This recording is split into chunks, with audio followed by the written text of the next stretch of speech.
محبوب علیہ السلام فرماتے ہیں جو اپنی زندگی میں سورہ ملک کا عامل ہوگا نا،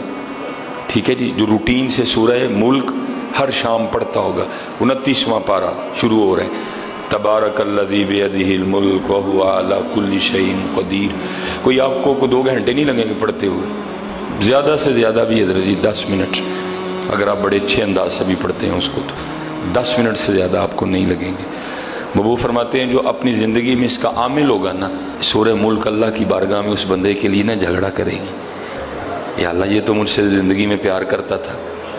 یہ تو روز میری تلاوت کرتا تھا، تبارک الذی بیدہ الملک وہو علی کل شیء قدیر، یہ تو روز مجھے پڑھتا تھا، الذی خلق الموت والحیاۃ لیبلوکم ایکم احسن عملا وہو العزیز الغفور،